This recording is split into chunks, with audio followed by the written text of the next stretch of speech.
G'day cocktail lovers. A few weeks ago I made a batch cocktail that was called an August or an Auguste.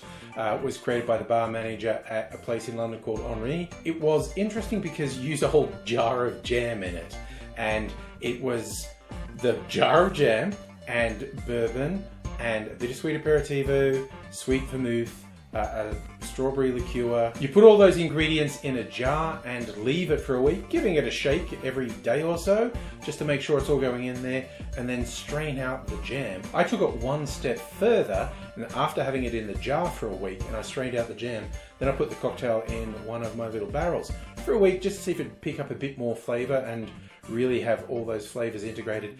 And it turned out very nice, maybe a little sweet, but that's easily fixed with a dash or two of bitters. It was very popular in my household and it's all gone now. I decided to make another one, but I wanted to change it up. So I arbitrarily went, let's go with rum for the spirit. And when I was thinking of a bittersweet aperitivo, it's like, I've got the perfect thing. I have a pineapple amaro that will go really well with the rum. For the liqueur, I used a tangellocello that was made by Steve the bartender's distillery, and it's really nice. It's somewhere between like a Cointreau and a limoncello. It's quite interesting. I also wanted to change things up with the jam, and I arbitrarily got FIGJAM. Not least because it's a silly joke. There was a song of this in Australia a few years ago. FIGJAM. It's an acronym for fuck I'm good, just ask Pete. So this is the FIGJAM cocktail. It's pretty simple to make. You've got a big jar. I had a 1 litre jar, emptied in like a 375 gram jar of FIGJAM in this case. Then I added 400 mils of the rum, 100 mils of pineapple amaro, 100 mils of sweet vermouth, 100 mils of tangellocello. Then I just sealed up the jar and, like I said, leave it for a week. Shake it once or twice a day to get it all mixed in. And after that, I poured it into my barrel, left it for another week, and I've just decanted it. All that's left is to pour it over a big chunk of sexy clear ice. It's not that clear a drink, so you're not getting the full benefit of the ice, but whatever. And I'm going with my favorite garnishes, a twist of orange peel and a maraschino cherry on a skewer. Definitely not getting the full benefit of the clear ice, but it should be nicely chilled, and I'm quite keen to taste this one.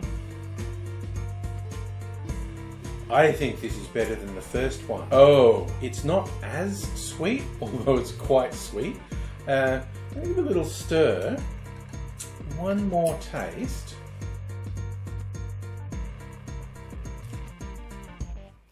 This has come together really well. I'm going to try some bitters. I have Bitterman's Tiki bitters. I'm just going to put one dash in.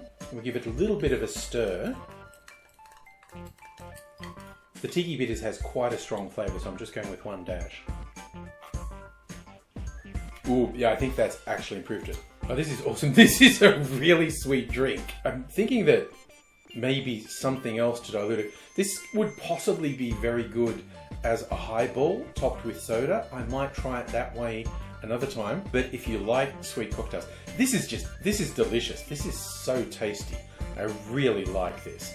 And I think you'll like it too. And this has worked as well. I'm definitely going to do another jam-based batch cocktail. Probably be a couple weeks down the line when I finish this one. I'll make another, and who knows what will go in that. Secret, I've got a pretty solid idea of what I'll do, but I'll keep it a secret and I'll reveal it somewhere down the line. So you got to come back and see me to find out what the next jam cocktail is. Tonight I'm just going out with FIGJAM. Just ask me. I'll also say I want you to look after yourself, so you can come back and see what the next cocktails are. I'm always doing something new, and I hope you're enjoying yourself. I'm enjoying this, and until I do see you again, I'll say cheers.